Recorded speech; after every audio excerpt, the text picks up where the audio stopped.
Good morning from Maryland, home of the Maryland Terps football team, crab cakes, baby octopus, and most importantly, perhaps for our conversation today, Tony Gerdeman, the Ohio State football team for just one day only. Ohio State here in Maryland. Coincidentally, here we are in Maryland to cover that game. Tony, I guess let's not keep the good people waiting. Let's talk about who else is going to be there at the game today. And the availability report just dropped, and there are a couple names that are not on it. Frankly, we were talking, this is maybe the fewest names that we've seen on there since week one. Yeah. Good timing. Good. Yeah, exactly. They are getting healthy at the time that you would want to get healthy. One of the guys who is back this week, and maybe 100%, maybe not, but Travion Henderson, as we have sort of been anticipating all week, Travion Henderson is back. Chip Trayanum is back. Mayan Williams, not going to play. I would suspect didn't make the trip. They probably just said, you just sit there with your foot up on the couch, watch the game, maybe have an extra blanket on there. It's a little chilly up in Columbus right now. But, so Travion Henderson, yes. Chip Trayanum, yes. Dallin Hayden, yes. Mayan Williams, no. Is that I feel like this is what we've sort of been assuming was going to happen all week long. Yeah, it's pretty much what we've been talking about since maybe last week's instant reaction show, where there's no reason to play all of them this week. And so the most recent injury is probably the guy who's not going to play. And as you said yesterday, Chip Trayanum being a game time decision likely meant that he would be ready to go against Maryland. So I'm looking forward to seeing him. I think they've got enough options, and I don't even know if you mentioned Xavier Johnson in there who can jump in when needed. So I don't think you need Mayan Williams. I think this was the plan that we've talked about all week long. Get him some rest because you want him running hard like he did last week. You want him running hard like that against Michigan. You want Travion Henderson to shake some rust off in this game. Give him 8 to 10 carries in the first half, and as long as you're moving the chains, I guess, and let him run, let him get some timing back. I don't think you want him to miss 2 games, 3 games, essentially, if he doesn't play much in this one, and then go to Michigan. Right. Yeah. And again, like you said, you don't need much out of him today. You just need enough. And 8 to 12 carries, maybe 15. I would be very surprised if it was more than 15 carries. That's probably not great news for Ohio State if it's more than 15 carries. That probably means close game. We'll just run down through the rest of the names. Most of the guys who are on here have been long-term injuries, even season-long injuries. Backup running back T.C. Caffey, walk-on defensive back Logan McFarquhar, Mitchell Melton, obviously out for the year with the knee thing, Jalen Pace, Evan Pryor, he's been out all year, Bradley Robinson out for the rest of the year, Jackson Smith-Njigba, we can talk about him in a minute, Court Williams, not a big surprise, and then Mayan Williams, as we said earlier. I guess the only other name of any real note in terms of there's at least some question from week to week whether Jackson Smith-Njigba is going to play. I heard there was some thought that, maybe he's going to come back. No, there was never a chance he was going to play this week. Ryan Day essentially told you that on Tuesday. Yeah. This was not even like a mystery that, maybe Ryan Day essentially told you last week and has been reported many other places. So the idea that he was going to play this week was just sort of nonsense. Not a big surprise.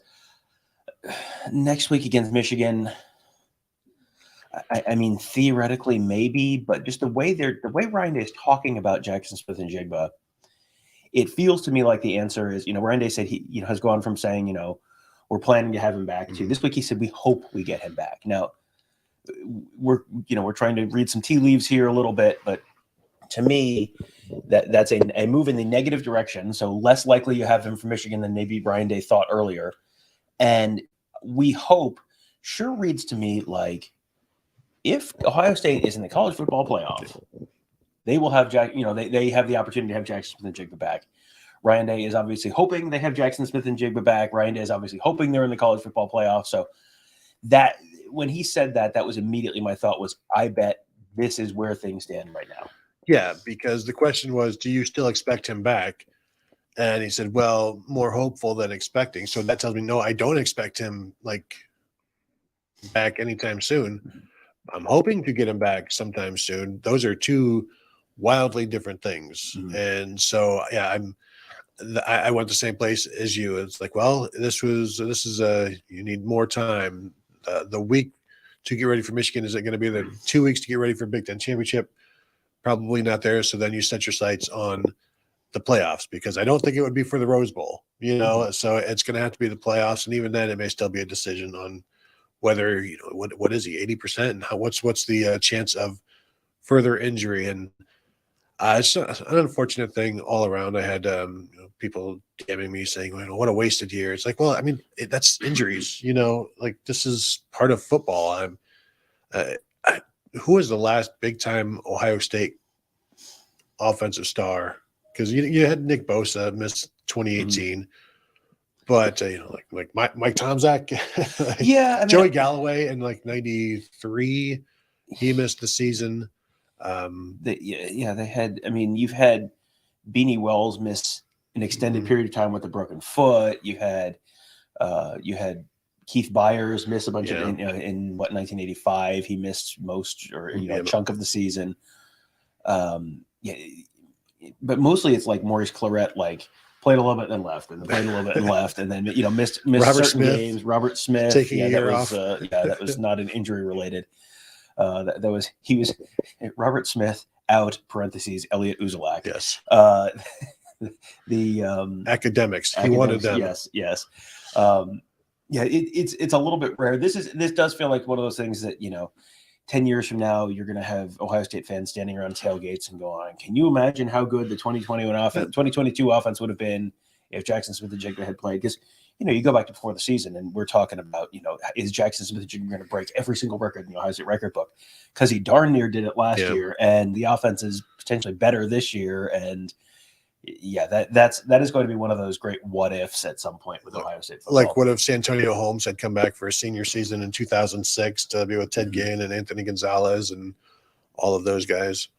And there's also the what if it snows today, Tony? What if it's super cold in Maryland?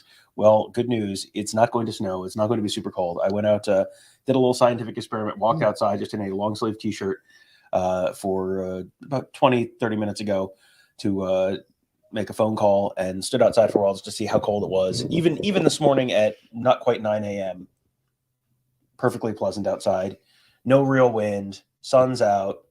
Kickoff temperature is supposed to be like 42, 43 degrees, getting up to like 45 or so, give or take, later in the game.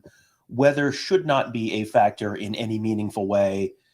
It's turf. You're not going to have bad grass. Like this feels like a game that is set up about as well for Ohio State in terms of field conditions, weather conditions, as you could reasonably expect in a Big Ten stadium at this time of year. Yeah, absolutely. When the wind isn't an issue, the precipitation isn't an issue, the cold isn't an issue. It's like a no weather game where you can just go out and play.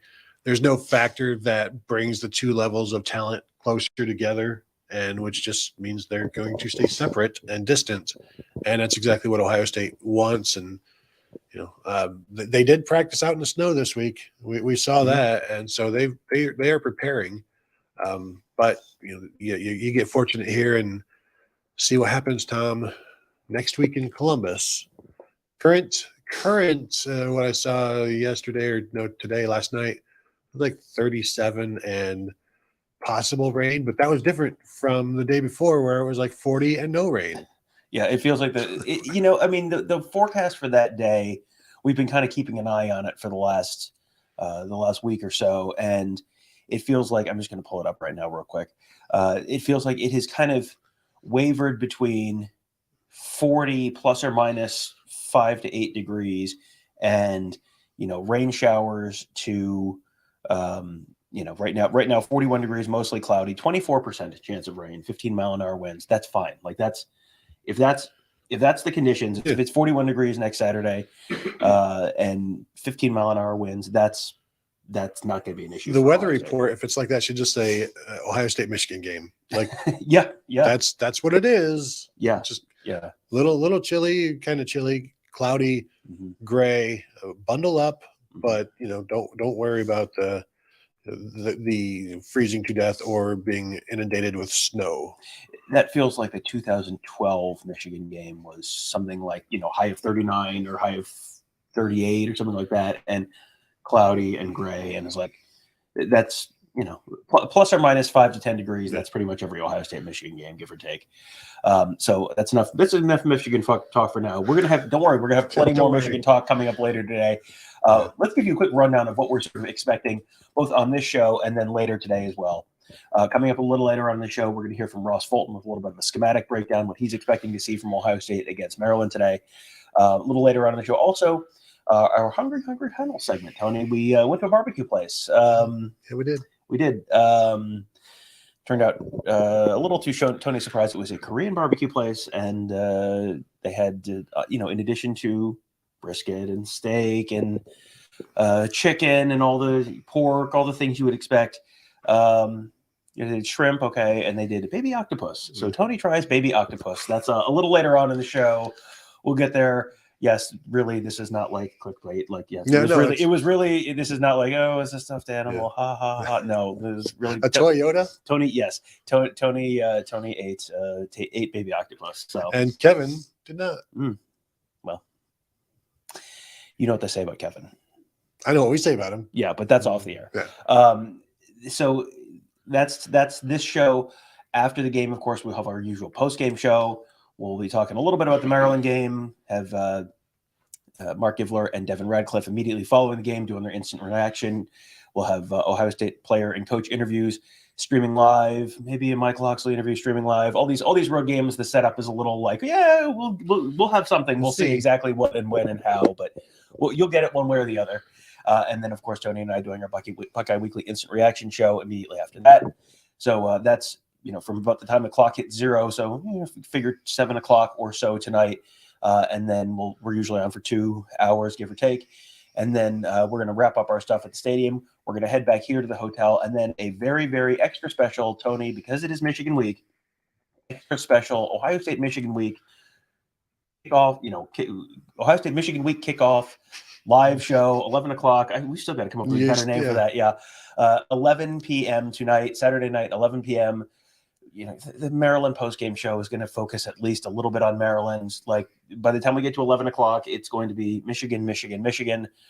We know that's what you guys want to talk about. So we're contractually obligated to talk a little bit about Maryland today. But don't worry, 11 o'clock tonight, youtube.com/Buckeye Huddle. And later on after the show, if you want to go check out yesterday's live stream where I found out that we were actually going to be live 11 p.m. on Saturday because that was made without my decision. Without my input, as most decisions on the show are, though. Well, see, here's how democracy works. 2-1. Yeah. Live from Landover. It's Saturday night. Can't wait. Just looking real quickly at the Michigan game, since we need to talk a little bit about Michigan. Hosting Illinois, 17.5-point favorites. Chilly. I mean, it is chilly in the upper Midwest. Probably about 15 degrees colder than it is here in Maryland right now. Is there any real cause for concern for Michigan? Is there anything other than a loss? Is there anything you could see from Michigan today that would, other than a loss or some kind of significant injury? Right. Is there anything you could see from Michigan that would make you think either, oh boy, they have a much better or much worse chance of coming into Columbus and winning next week?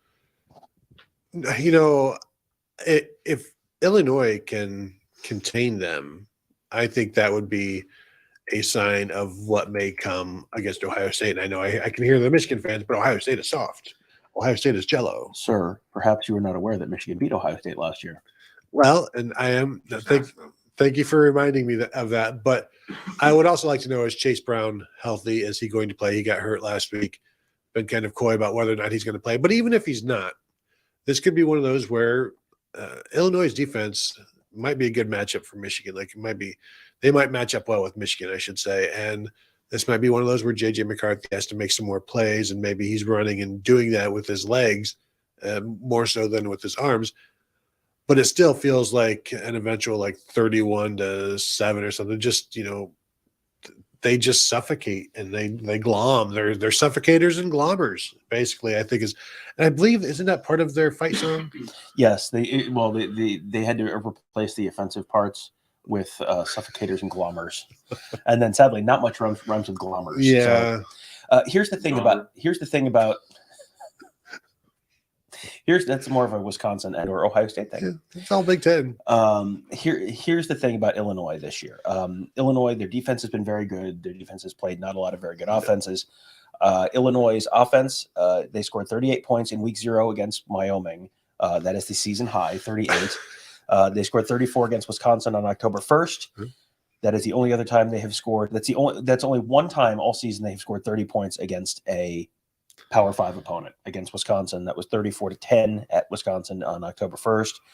And then since then, a 9-6 win over Iowa, a 26-14 win over Minnesota, a 26-9 win over Nebraska, a 23-15 loss to Michigan State, and a 31-24 loss to Purdue. I mean, it's just 26-26, 15-24 in your last 4 games. I don't know that there's anything I could see from the Michigan defense that I would say, wow, that was incredible. This has significantly changed my opinion. It's more, what does Michigan do on offense?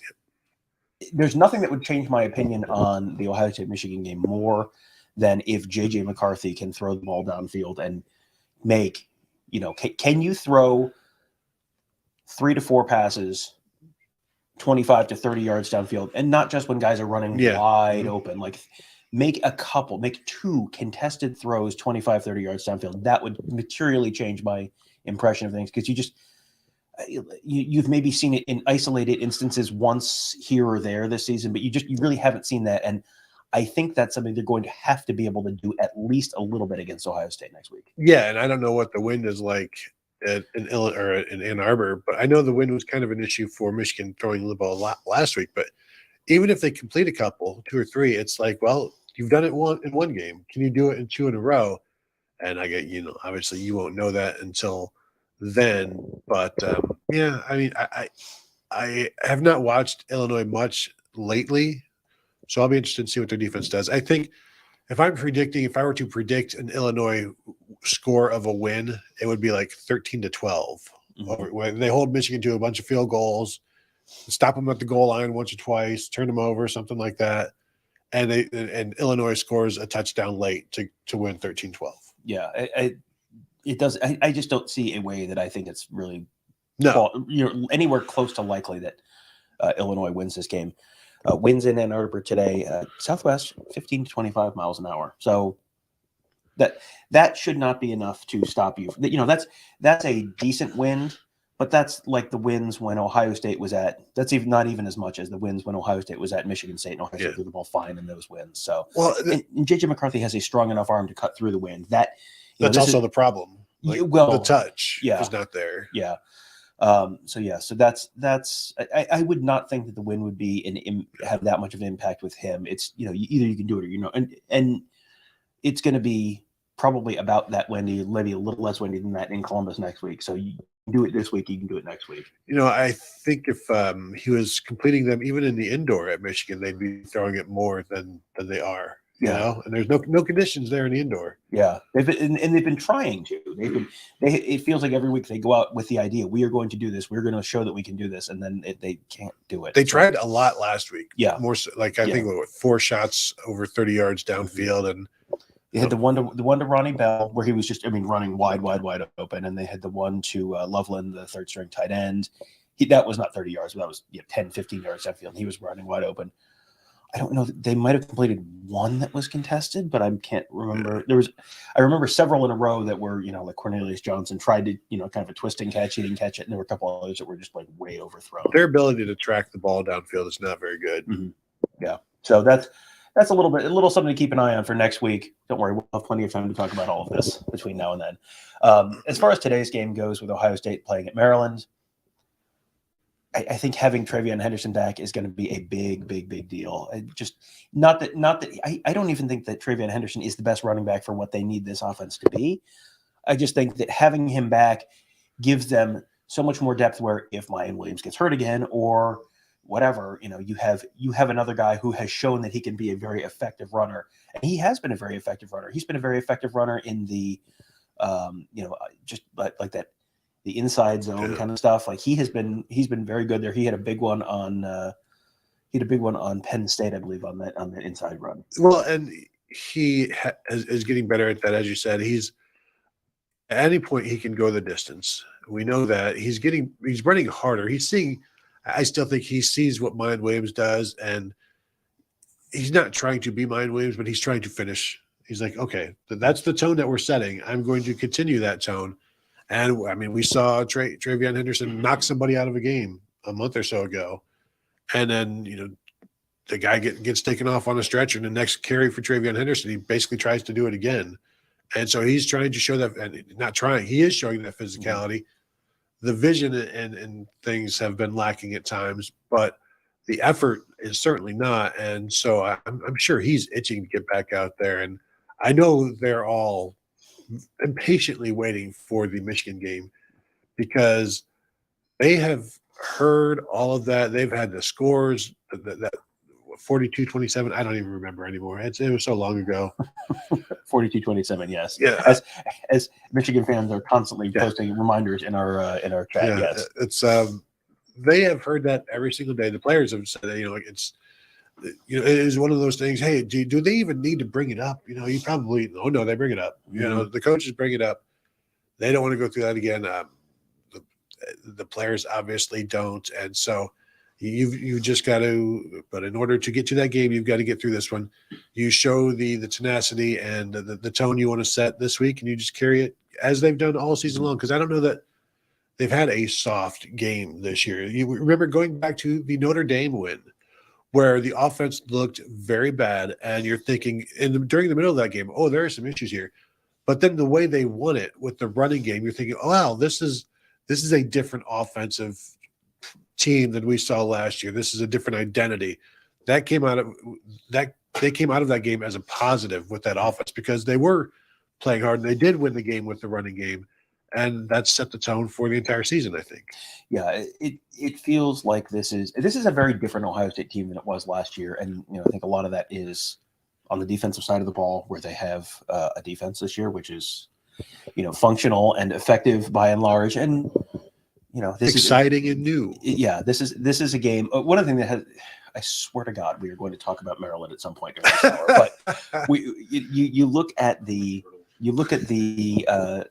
Michigan pass defense, and the Michigan pass defense has been very good this season, right? Right. And you look at the Ohio State run defense, and the Ohio State run defense has been very good this season. But Ohio State hasn't faced a running attack nearly as good as Michigan, or Michigan hasn't faced a passing attack nearly as good as Ohio State. So, you can people are in the chat like pointing at things back and forth like, oh, well, you don't know anything if you think Michigan's pass defense is questionable. It's like, well, have they faced a passing? Who is the best passing attack that Michigan has faced? And then, who is the best running attack that Ohio State has faced? And it's like, we will all find out together next Saturday. Like there's go ahead. The best passing attack that Michigan has faced is the same passing attack that has thrown for under 100 yards the last 2 weeks against Wisconsin and Penn State and Maryland. Or it's Sean Clifford. And if the best passing attack you have faced is Sean Clifford, you have not faced the best passing attack. Yeah, that is a team that if people are constantly looking for you to replace the starting quarterback with the young guy with the pretty resume, that either means one of two things, Tony. It means number one, you're Clemson. Well, I was going to say number one, you have you have an offense that's not very good. Yeah, or especially a passing offense. Or number two, Sean Clifford's about to go on to win a bunch of Super Bowls with the Patriots. Because did you see my tweet the other day where it was like I don't know if it was the anniversary of the 98 game where I just referenced the 98 game where Ohio State held the all-time greatest quarterback to like negative 29 yards rushing. Yeah. That's pretty good. Super chat from Jordan Chapler. Since joining on August 6th of this year, Buckeye Huddle has already reached over 1.2 million views on YouTube. All credit should be split between Tony and Kevin, in my expert opinion. Yes.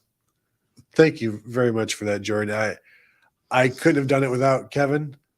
I could have. But I couldn't have done it without Kevin's camera and the microphones. But, it's been a labor of labor, as we like to say around here. I thank Jordan for 300,000 of those views. So thank you for looping. As always, we love the loopers. Yeah, yes, that's actually not what the movie Loopers is about. Surprisingly, yes. Anyway, so one thing, if you can do, if you could all really quickly hit that thumbs up button on this video, that will help us reach additional folks. And again, I mentioned this earlier. We're doing a live post game show. We're also doing a live Ohio State Michigan week kickoff show at 11 o'clock Saturday night. An extra bonus live show because it is Michigan week. It will not be the last bonus live show of the week, but we generally, let's say we embrace this week and the opportunities for content creation presented therein. So you are going to want to make sure you are subscribed to our channel, ring that bell so you get notified. Make sure you're subscribed to all of our podcasts because you can listen to them while you're driving to wherever relative's house you're going to. You can slip an earbud in while you're at the dining room table and people are arguing about politics or whatever it is. I'm sure there are going to be some hashtag takes this year. So just go ahead and enjoy Ohio State football content instead of whatever that is. So, enjoy the piece. Enjoy the piece. Yes, exactly. Jeremiah Yoder says, Ohio State, has anyone that is not 100% close to that starting today get as close to 100% going into next Saturday? I think that's very clearly the plan here. My impression is that if this was the Michigan game, Mayan Williams could probably play this week. I don't think Mayan Williams would have been unavailable this week. I think this is a precautionary thing. Get him healthy. And, other than him, it's really Jackson Smith-Njigba as far as like true impact guys outside of like Bradley Robinson, who's a significant loss, but is, out for the season and not like a week-to-week thing. As far as the week-to-week guys, it's really him and Jackson Smith-Njigba. And to me, you went through and looked, and outside of like week one, that's essentially as healthy as this team has been all season. Yeah, I think there are 4 names on the availability report in Notre Dame, and because even just looking at it, there's only 9 names on it, and when you look at it, and it's like, wow, it's usually like 2 game time decisions and like 12 guys that are out, definitely out. But yeah, I think at this point, if this is Michigan, Mayan Williams would be playing, but it's not, and so you have an opportunity to get him ready for Michigan, more ready for Michigan, and really. They've had so many injuries throughout, and they're coming out of it. It would seem at the right time, and which is if the way they've timed it, maybe it has worked out because it's hard to you can't even really time these things up for the Michigan game. But if you're getting healthier at the right time, defensively they're getting healthier, and Mike Hall we know has been dealing with something since before the Michigan State game. And that's one of the reasons he's not playing as much, but also Ty Hamilton is playing well, so he's stepping in there. But Mike, as Jim Knowles said on Tuesday, Mike Hall is playing through some things, but he's still able to play. And right now, at this time of year, a lot of people are playing through some things, but they're also getting over those things, the corners especially. If they can have all those corners back and healthy, gives them more options, and you continue to keep the safeties healthy and defensively. I was asked a little bit ago about Tommy Eichenberg's hand. I was like, he's a linebacker, but it's not an issue necessarily this week. But next week, don't you want your middle linebacker to have as much usage of both hands as possible against Blake Corum? Not to derail and going to Michigan. Yeah. Well, you want 2 healthy hands, and is wearing a cast on one hand. I posted a clip from Jim Knowles this week talking about Tommy Eichenberg and his injury and how it impacts him. And the headline was something like, how big of a concern is Tommy Eichenberg's injury? And it had people saying clickbait. And it's like, I don't think you know what clickbait is. He is literally hurt. It's a serious enough injury. He's wearing a cast on his hand, and Jim Knowles addressed the issue. But he's able to play. He's not 100% right now. Is he going to be able to play without a cast on his hand next week? I don't know. But Jim Knowles talked about it, and it's just you got to kind of change how you're tackling people. It's just that has to be a little bit of a concern, but. It didn't appear to impact him at all last week. He played fine against Indiana. So had someone in the comments earlier saying that we're being homers because we're not talking about the fact that Ohio State hasn't faced a good passing attack this year. Which we've talked about that, but also what would that have to do with playing Michigan? Do you know where Michigan is ranked this year in passing yards per game? Take a guess. Passing yards per game, I would say probably like 64, 96th. So. Again, this is why we keep harping on the fact that where has Ohio State been vulnerable in the pass game? Shots downfield. What has Michigan shown that they repeatedly shown that they are going to try to do and cannot do with any kind of consistency in a contested passing situation? Shots downfield. This is why we keep bringing this up. This is the area where Michigan could take advantage of Ohio State if they could do that. I'm fully expecting J.J. McCarthy to hit one of those next week against Ohio State. I'm sure it will happen. But that's where they've been vulnerable. That's where teams have hit them. Indiana did it last week, but you've seen it all year. I think Arkansas State hit one downfield on them. I mean, it's just like that's where they've been vulnerable, and they've gotten better against it. But if you can't do that, if you can't execute those passes in contested situations, that takes away one significant tool and one significant area where people have been able to take advantage of the Ohio State defense. Yeah, and you say they've gotten better at it, but they have not played many teams that can really throw the ball. But what we saw is Cameron Brown knocking a couple of down, breaking up a couple of 50-50 balls.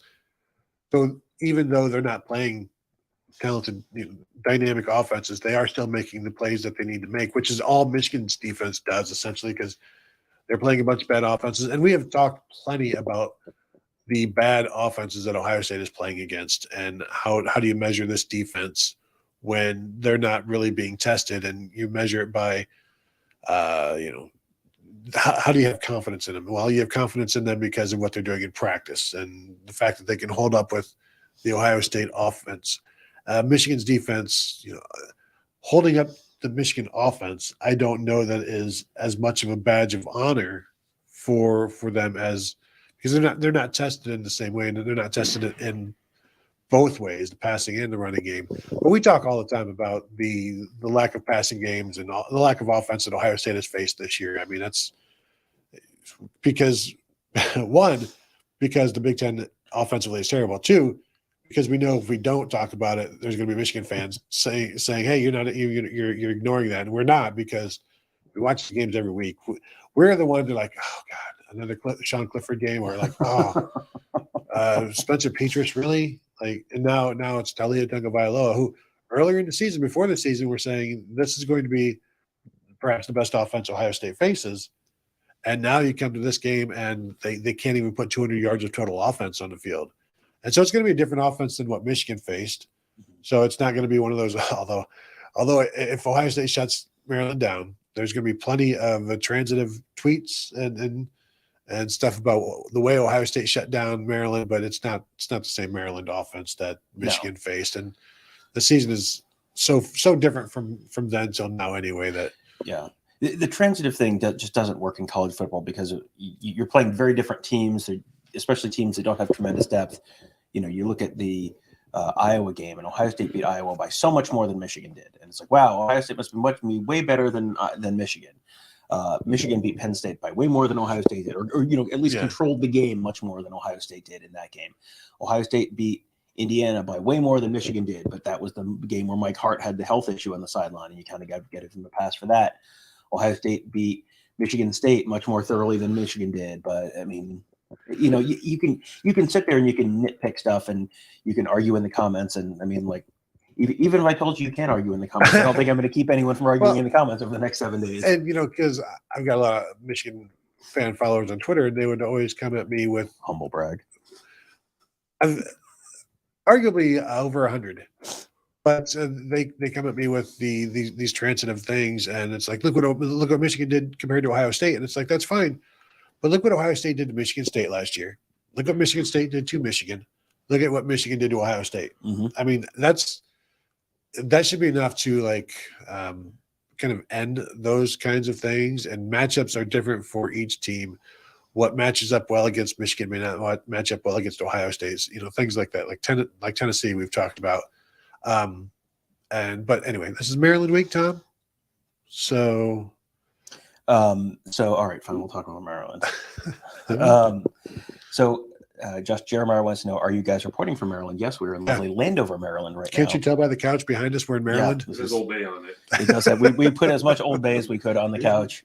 Yes, and we do these on the road, in case you're wondering where. And they're at the stadium. When we're on the road, we do these from the hotel, because when you go to a visiting stadium, at Ohio Stadium, we know exactly where the good Wi-Fi is and where we can set up and not be in the way and not have a ton of extra background noise. When you're on the road, it's just kind of like, we don't want to show up at the stadium and go, and then not be able to do anything. That happened at Indiana last year, where we showed up and then, we couldn't do something inside the press box. We had to go outside the press box. And then the music was super loud and you couldn't get on the Wi-Fi. So we have learned our lesson. Maybe we'll do it at I don't know, playoff or something. Yeah, we this year, won't always be inside. But yeah, like when you were at a small stadium like Maryland or Northwestern or something like that, or a structurally deficient stadium like Beaver Stadium, like a lot of these stadiums, like we're gonna do it at the Hotel CS. We are in Maryland. We will be at the stadium and just not a little before noon. The plan is to go there and be able to watch the Michigan-Illinois game, so we can get our Michigan Monday podcast turned around after the Ohio State Maryland game. There's going to be we'll have a lot of content for you this week. Should we just do that one live too, Tom? We should. We should like every show. Just every show is a live show. Should we do the bold predictions live later this week? I don't think we're ready for that. We should reset at the bottom of the hour. Maybe. Oh, it is. Hey, look, we're at the bottom of the hour. So it's 9:30. Let's quickly reset with the availability report. All right. Really, there's two names on there that are really consequential names that were in any kind of a question. One is Mayan Williams not playing. All indications are that's a purely precautionary thing. Keep him healthy.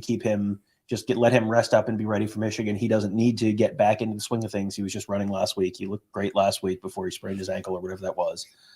So he's not there. Jackson Smith-Njigba on there. That's not a surprise either. There was some report this week that maybe. No, Jackson Smith-Njigba was never going to play this week. Everyone around the program who knows anything about it knows that he was not going to play this week. So he is, we'll see on Jackson Smith-Njigba for next week. I'm not expecting him next week either. We'll see. But as far as the other guys who are not on that list, Travion Henderson, Chip Trainum, Denzel Burke, who didn't play last week, he's back. I mean, this is DeJuan Jones. He didn't play last week. He's back. He's not a game time decision. All these guys are back. Overall, this is the best news you've seen from the Ohio State availability report since Notre Dame. Yeah. But we always do have to caveat with we'll see what happens during warm-ups. Like this guy's not dressed. Like I don't believe Denzel Burke was on the list last week, and he didn't end up playing. And so you bring these guys that are questionable on the road, and they may wake up and they don't want to put anybody down as a game time decision. But inevitably there is somebody that, let's not risk it. We don't need it. We've got good depth there. J.K. Johnson's playing well. Jair Brown is playing well. We can miss Cam Brown or something like that. Not that Cam Brown is going to be that he's listed, but there's always just somebody that pops up this year. But overall, the health looks about as good as you could ask it to be, considering who they've lost for the season. And yes, it would be great to have Evan Pryor, but you look at the way everybody else has stepped up and the way week to week, whoever is needed in that running back room. Because I think I've said it before. I believe there's just been 3 Big Ten games where Travion Henderson and Mayan Williams have played together this year, which is crazy. Yeah. I mean, and imagine going back to the beginning of the season saying that. And then there's going to be no Big Ten games where those two guys and Jackson Smith-Njigba play together. I mean, that's and I guess he's technically been on the field for a little bit. Yeah, but, he's had what has he had 50 snaps this year? Maybe not even. I mean, it's they have functionally played the whole season without him, and to still have the results they're having is pretty darn good. Before we get too much further into the show, I do want to go to our good buddy Ross Fulton. He is one of our X's and O's gurus at BuckeyeHuddle.com. I like to call him everyone's smart football friend because he watches the games, understands the games, and does a really good job communicating some of the stuff in terms of making it accessible and easy to understand. So we asked Ross to share some thoughts on what he's sort of expecting from Ohio State on a little later on today. So I'm sure everyone, and probably myself included, is already looking forward to the Michigan game, but I don't think anyone, even though this game literally doesn't matter in the sense that Ohio State could lose to Maryland, beat Michigan and win out and still go to the college football playoff, I don't think anyone wants to have a subpar performance or be limping into Michigan. So a couple of things that I'm looking for. I would like to see Ohio State continue to build on what they did in the run game last weekend.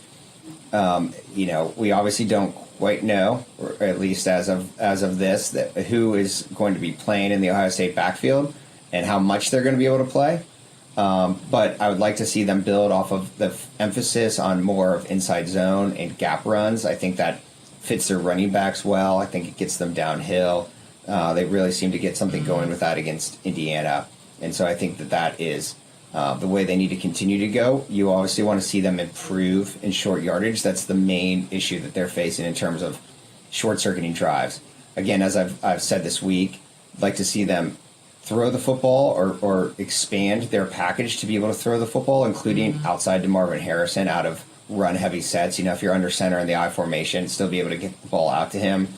And conversely, I'd like to see them run it out of spread sets. They had 1 3rd and 5 conversion against Indiana where they ran the football because Indiana was expecting pass. And so, more emphasis on, running from pass formations, passing from run formations, being less tendency based, and then again continuing to move Marvin Harrison around, so that you are minimizing the amount it's easy for defenses to double team him. Conversely, Maryland is a good tune-up for the Ohio State defense against Michigan because a lot of those they are both from that Alabama RPO relief-based spread system. At least that's sort of like the base of it. And so, Maryland will test you with having your run fits correct while you're having to defend bubble screens or backside RPOs. And so some of the features that they're going to face against Michigan. And then, I think that Ohio State and frankly Michigan too, but both teams have had such a paucity of facing opponents that have competent passing offenses. Maryland at least provides some semblance of that. They do have some players, wide receiver, and Ohio State has yet to play this season with their top 3 corners all together in one game. So you want to see how they handle that, but in terms of both who starts, breakdowns of snaps, and then you want to see them perform well. I thought Cam Babb played very well against Indiana in his first game back, and I think you'd like to see, although Michigan certainly isn't, Ohio State's goal will be to force Michigan to beat them throwing the football to their receivers. You don't want to say that that's a weakness versus weakness. You want your corners playing at a higher level, and I think Ohio State has a lot of trust in their safeties, but you want to see that held up on the outside as well. All right, thanks to Ross. If you enjoy hearing Ross talk about football, you can hear him do that on the Buckeyes Tomorrow Morning podcast. I have him on usually every Friday morning. Always learn a lot talking to Ross. And of course, you can find him in the Huddle board at BuckeyeHuddle.com. We have a whole team of X and O's gurus and guys who really understand the football scheme and all that kind of stuff and do a good job explaining it in an accessible way. So sign up today at BuckeyeHuddle.com, Tony. I will. Thank you. You're welcome. So let's go through. We got a couple questions we wanted to get to. So we're going to run through a couple of those questions and we'll kind of, excuse me, do a little bit more. You okay? Maybe. We'll do a little bit more before you want we to cut to another package. We'll get to Tony and the baby octopus a little later on, but I did want to get to a couple questions. Mika Hanna wants to know, how is Jordan Hancock? And I mean, all indications are fine. Yeah, all indications are fine. He will probably be starting. Well, now with Denzel Burke back, I don't know who your 2 starting corners are, and it could be any of the 3, but I'm guessing it would be Denzel Burke and Cam Brown. But Jordan Hancock is going to play. They want him to be a 3rd starter or a 2nd starter. Like it's those 3 right now, and they like them all, and they want to get Jordan Hancock, I think, as many snaps as possible so that he has all of the snaps that he needs for Michigan and then beyond.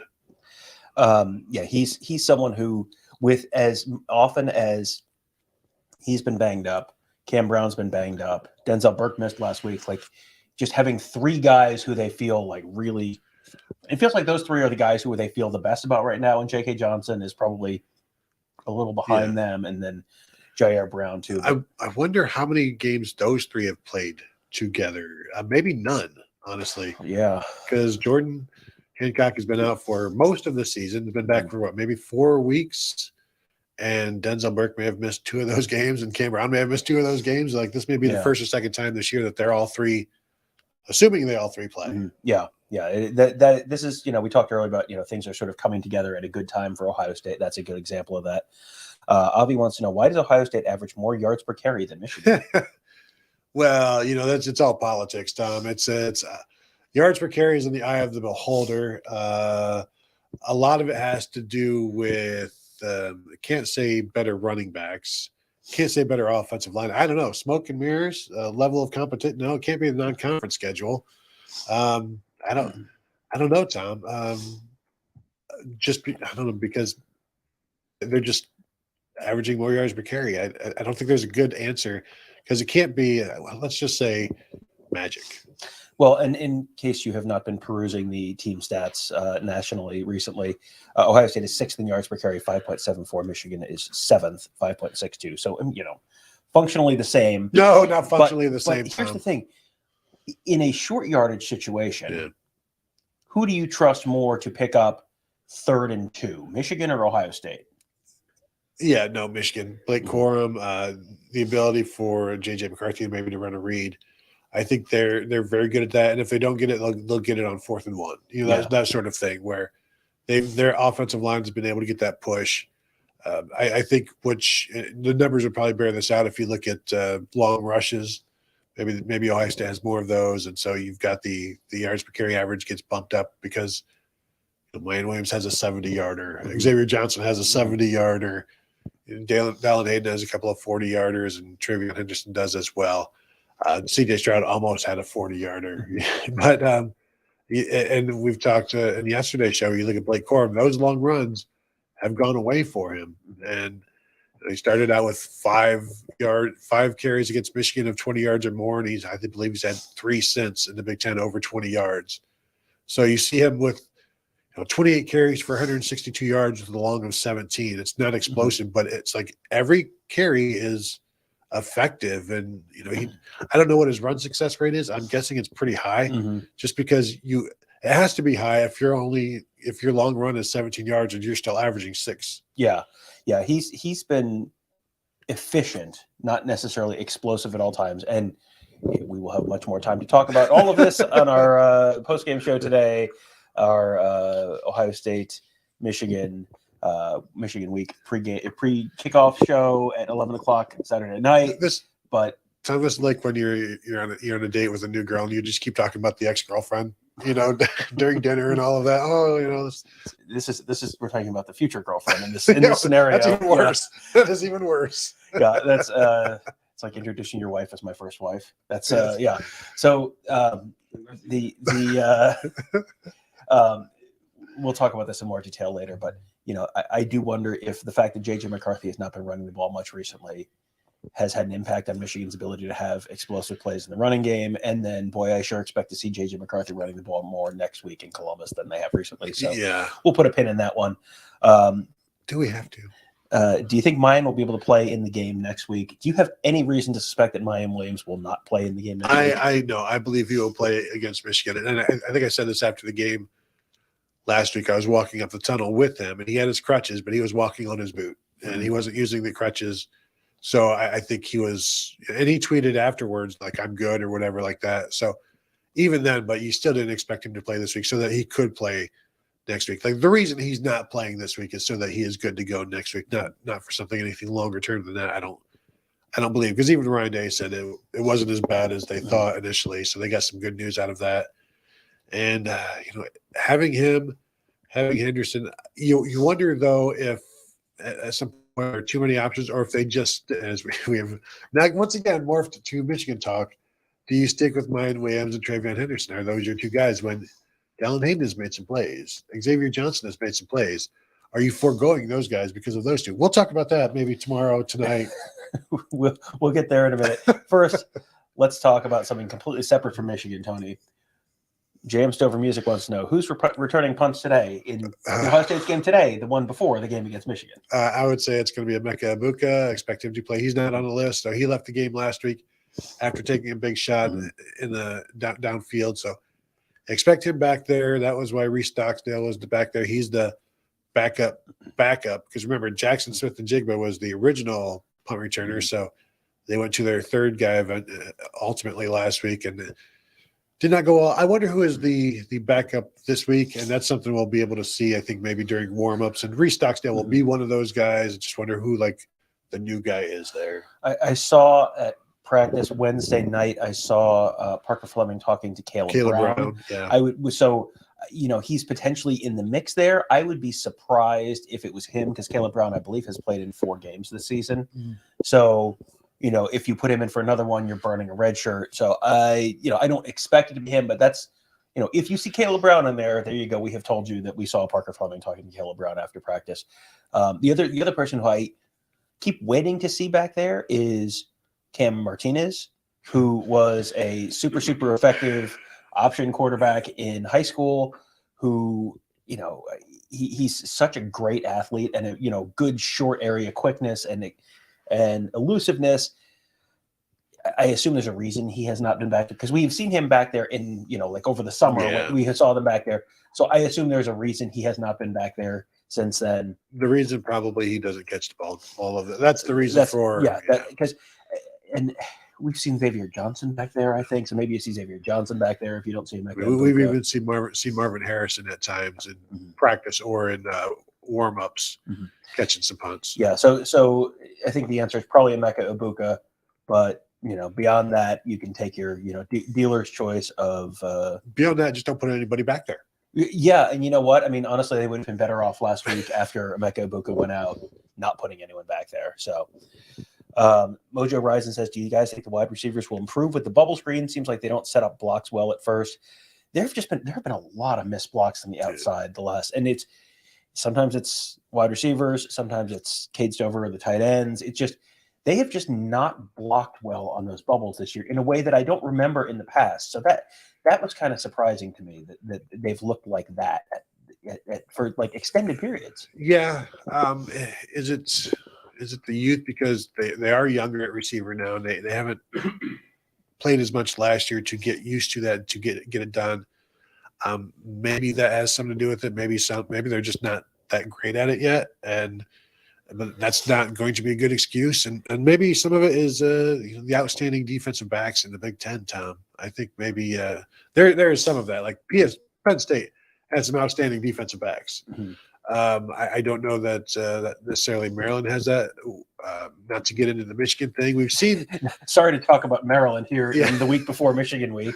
We've seen Will Johnson and DJ Turner make some plays against those screens, but just block better, more have a tougher demeanor in there, and just not reaching and driving instead of reaching, that sort of thing. And they still will get like Marvin got like 4 or 5 yards on one last week, and that's really what they're looking for. But some of those we've seen them go longer, and I think that's the disappointing aspect. The secondary disappointing aspect. First one is when you're tackled for a loss or there's no gain or you're blown up, but not making those into bigger gains has hampered the running game, since they consider that part of the running game.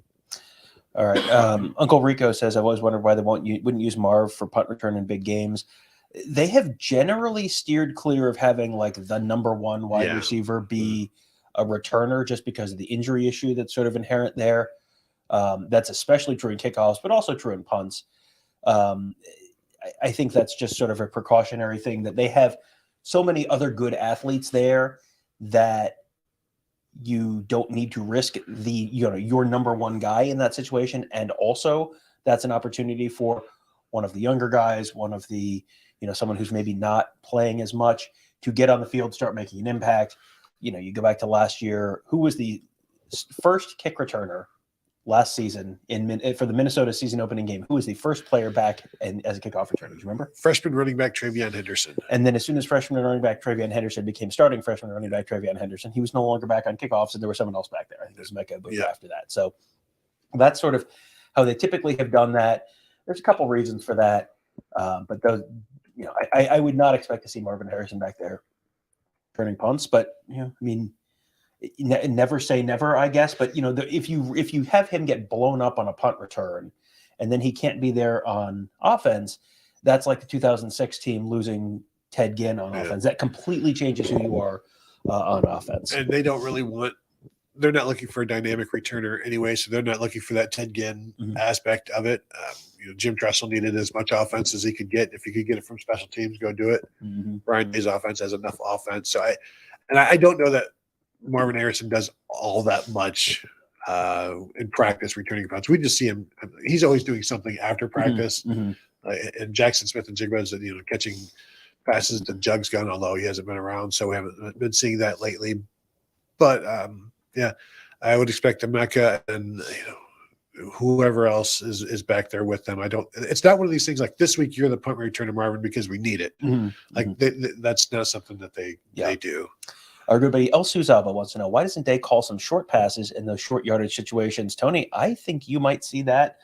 If I'm Ryan Day, I am throwing little slants to Marvin Harrison on 3rd and 1 or 3rd and 2 against Michigan until you make them back out of the box and maybe make the numbers a little more favorable in that run game. Yeah, and I think they did throw some short passes last week, and they just didn't necessarily convert. And this is something that they did a lot more last year, and then people would say, why don't you run it more? And, it's a numbers thing as well with the RPO stuff and who you're reading. But when it's just Marvin and a corner, and nobody else is on that side of the field, that seems like an easy 4th and 1. I don't care. I'll throw you a slant and shoot. You know what? If I'm feeling it, I can throw you a fade because you're going to get past the guy at the line of scrimmage. So, he's an effective. He's a chain mover, as we know. He's just your typical possession receiver, Tom. Station to station. And last one in our queue, Mika Hanna. Who do we land at running back? I went Trey Cornish, reminds you of Mine Williams. Mark Fletcher, of course, a running back commit for 2023, just decommitted. So Ohio State is sort of back in the market for a 2023 running back. They were thinking they were going to take 2. Then they're like, well, as long as we have Fletcher, we're just going to take 1. And now they have none. So they got to add someone. Trey Cornish, for folks who don't know, he is a 3-star prospect out of Winton Woods in Cincinnati. He is, I'm just going to pull up his height, 5'11" and 209. I don't know what about that from a position to height to weight. Reminds you of Mayan Williams to high school. Also Winton Woods, right? Yes, same high school, yes. But he's a powerful runner. So. Yeah, and we've talked about Jacquez Keys out of Ironton, Ohio. He's committed to Wisconsin right now. He's a possibility. I think they're kind of keeping all of their options open. It's also, I think, going to be fairly telling who is at the Ohio State Michigan game next week. That's going to be one of those, one of the biggest recruiting weekends of the year, of recent years.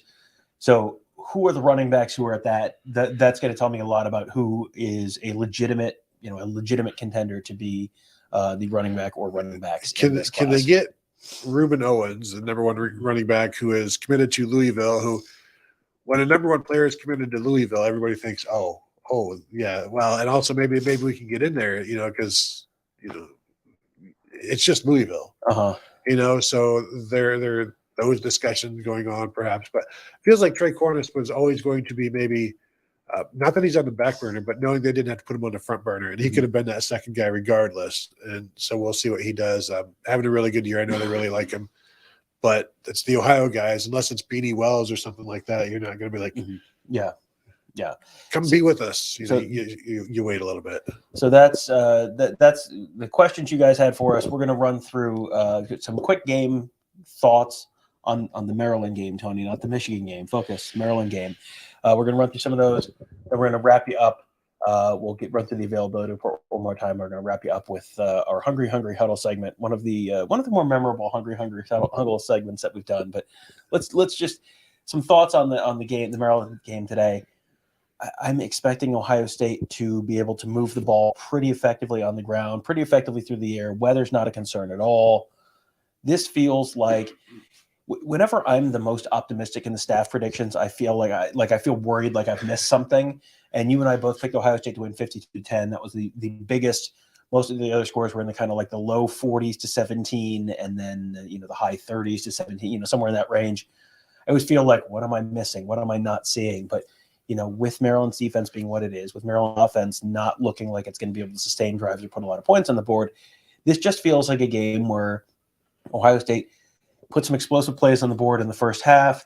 You get to a 28-3, 31-10 halftime lead, score another one in the second half, and then probably get the starters out and move on to Michigan week with about 10 minutes left in the third quarter. It will be interesting to see if the Buckeyes struggle to run the ball with Trevion Henderson in the game. That'll be something to keep an eye on. But I feel like they can throw their way out of it. And this Maryland defense has been bad at times against the run. They've been bad at times against the pass, and Ohio State can do either. So you would think Maryland's defense is probably going to be bad throughout the entire game while the starters are in there for Ohio State. So As you said, I went 52-10. And I would have gone more, and maybe we've gone too much with Michigan game being next week. They're not necessarily going to just keep guys out there to continue to throw points, get guys off the field, get them on the sideline, keep them safe, keep them away from anybody rolling up on them on the sideline, that sort of thing, and just get done. Yeah, and it does feel like they're going to want to get off the field. And you know, I'm kind of interested to see if they do get to the point where it's 38-10 with 10 minutes left in the third quarter. You get all the starters out. We have not seen a lot of Kyle McCord throwing the ball this year. Like this feels like, I know Ryan Day's inclination is going to be get out, get the clock moving, get to Michigan week, get on the plane, get home as soon as possible. You know, you're playing on the road this week. Michigan's playing at home. Michigan is done 3.5 hours before you are. I'm sure Ryan Day is aware of the, every moment matters is going to be the mindset. So get the game done as quickly as possible. But also, you do want to give Kyle McCord a chance to throw a little bit. Like I don't feel that they've done a great job preparing him for, if CJ Stroud goes down. How confident are you in Kyle McCord right now? Not because of anything Kyle McCord has or hasn't done this year, but just the fact that you haven't really seen him do much this year. Yeah, I think this is an opportunity this week for him to throw the ball, and it would be an acceptable opportunity because Ryan Day doesn't care about blowing out Maryland. If you want to keep throwing it, say, hey, man, we got to get our guys ready for the season. It's like, well, but this is game 11. Are they not ready for the season? And Kyle McCord, has not been able to throw the ball much this year. And you get you get the receivers involved. You get Jaden Ballard, some touches, Xavier Johnson, maybe some of those freshmen, see which ones. I assume Kojo Antwi and Caleb Brown will be traveling as they have. But, yeah, I think it would behoove them to throw the ball with Kyle McCord. And just, you know what, Kyle, thanks for being loyal. Thanks for sticking around. We'll get you some work. Yeah, and, can they get Devin Brown a couple of snaps? Devin Brown also has not played a whole heck of a lot this year. He played once or twice. Yeah, I've been surprised at how little those guys have played this year.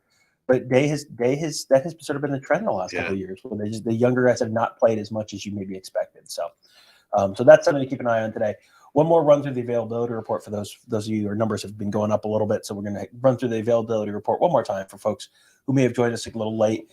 The guys who are not playing today of any kind of serious note, who are kind of remotely in the conversation of will they or won't they play. Jackson Smith-Njigba, no. Jackson Smith-Njigba is not playing. I'm not expecting Jackson Smith-Njigba to play next week against Michigan either.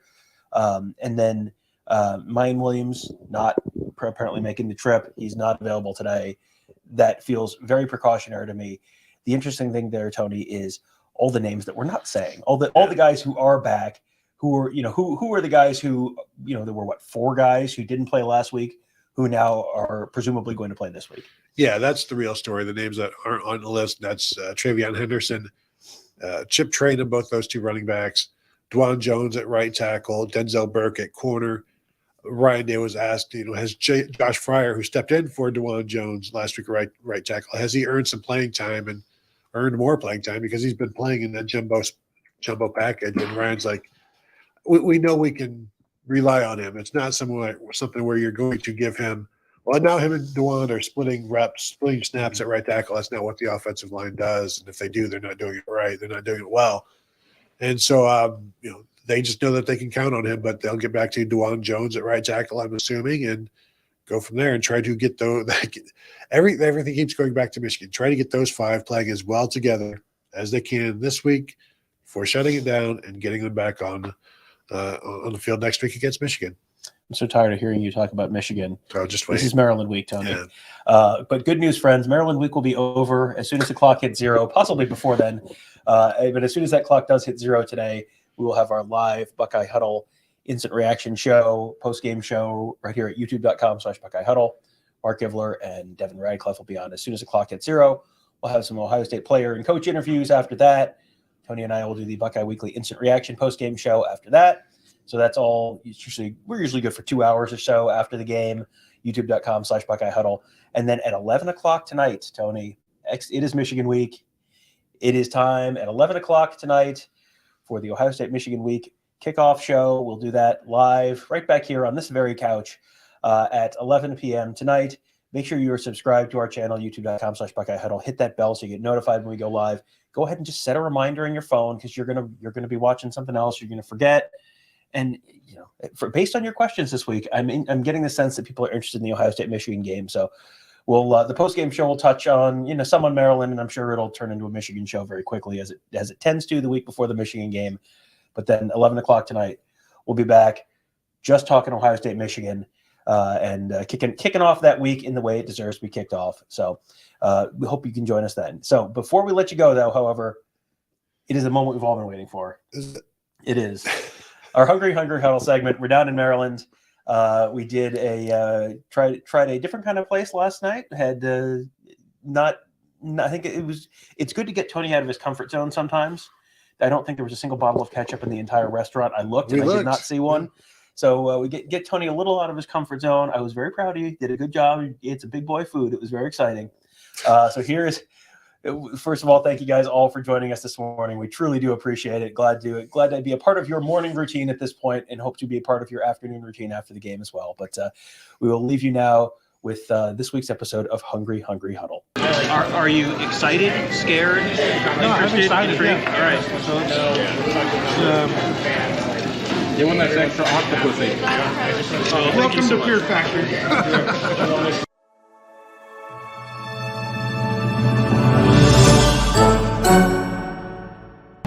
Hello, everybody. Welcome to another edition of Hungry Huddle. I am Tony Gerdeman here with Tom Orr, Kevin Noon behind the camera, as we are now ready to partake in another festive food joint on our travels around the Big Ten schedule.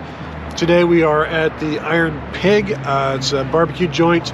We have done various barbecue joints over our travels. We did Pecan Lodge in Dallas. I love very much. Good brisket, good sausage, some cornbread that was out of this world. So I'm excited to see what Maryland barbecue is all about. Tony, it's Korean barbecue. I'm sorry? Korean barbecue. Okay, so this is a little different. It's okay though. They're gonna cook the food right at your table, so it's okay. They don't have a smoke place in the back, and they're gonna cook it right at your table. But it's just like beef and chicken and pork. It's all just normal stuff. You'll be fine. I'll be fine? You'll be fine. Just all normal stuff. You'll be fine. You guys wouldn't lie to me about this stuff, would you? Lie is an awful word. Well, What really is a lie? Well, I think we're going to be okay. I'm going to go. He doesn't know what he's in for.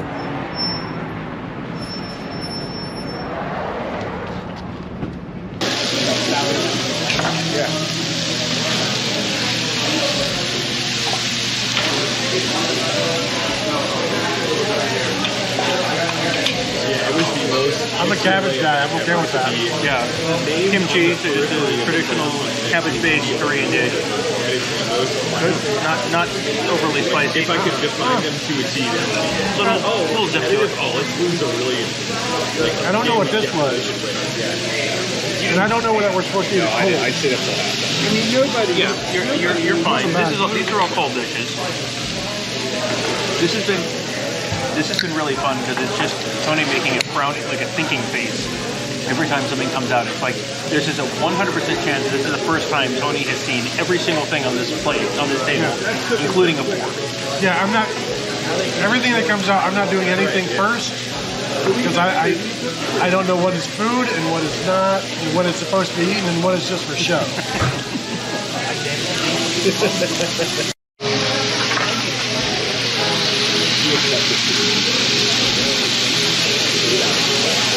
I got some on the side next to you.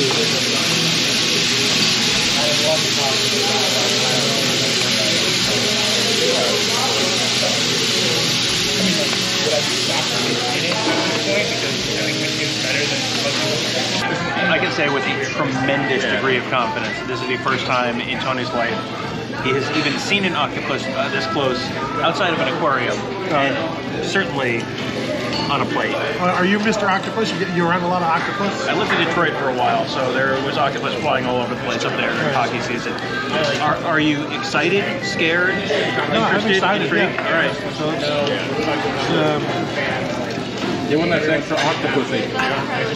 Welcome to Fear Factor. Now,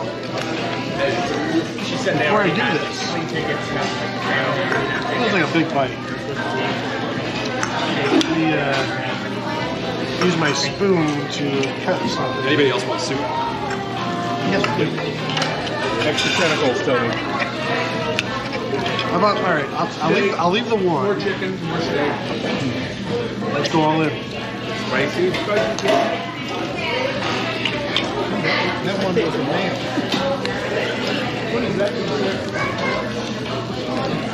As expected, it's chewy.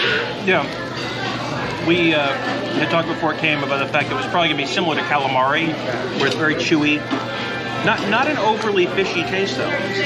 Still a hint. A hint, yeah. But Well, they do live in the ocean, as you may be aware. So it's going to have a little bit of that seafood taste, but like much more subtle than even most, like I don't know that it's as fishy as like trout is or something like that. It's really not. It's not very fishy at all. It's actually quite good. chewier than calamari. Yeah. Take like a 35-yard shot.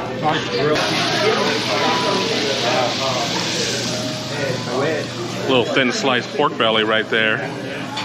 Looks pretty good. Everything's been really solid so far. I think my highlight of the night, though, is watching Tony eat the octopus. I wasn't going to do it, so proud of him. Surprisingly, no ketchup. And so we are here at the Iron Pig Korean Barbecue. Almost finished, but pretty much finished after over an hour and a half of an easy pace, but a pace that we needed to maintain in order to be able to eat everything. As I'm thinking, you've been very good. I think if this had to be done in like 30 minutes, that would have been a problem. Yeah, this is one of those places where it's a marathon, not a sprint. And that's, the all you can eat is like, you can eat a lot very quickly, but if you space it out a little more and enjoy it, and everything was very flavorful. We had thin cut beef, or thin cut pork belly, spicy pork belly, New York strip, brisket, shrimp, spicy chicken, Octopus, baby octopus, some kind of pork. Yeah, I mean it was like 8 different kinds of meat. Everything was really good. I know, as Kevin said earlier, I'm very proud of you for being willing to try the octopus. I know that's probably not a local Hamler delicacy in Northwest Ohio, but it's.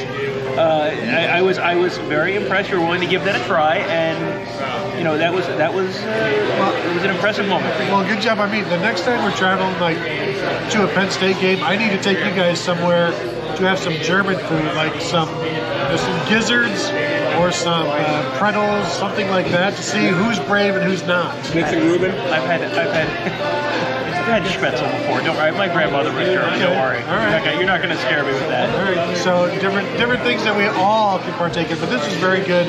My first time doing this. I had to make sure and watch everybody to see what they're doing. I learned from watching. That'd be something we can all do more of. But overall, very good. I'm ready to be done. It's been a long meal. It's been a good meal. Yeah, it's an all-you-can-eat place, and I think I have had all that I could eat for the most part. So but a very good meal. Not one you feel exhausted after eating, which is generally a good sign. That's why they give you 2 hours to do it. I think that way you don't. First of all, you don't leave here feeling like I never should come back. Yeah. I don't feel that way. Yeah, no, I feel like when Ohio State's back in Maryland again, we should come back. Yeah, and I think we will. So I think that'll wrap it up here. Very good here at the Iron Pig Korean Barbecue. Enjoyed it. Would recommend it. And tell your friends.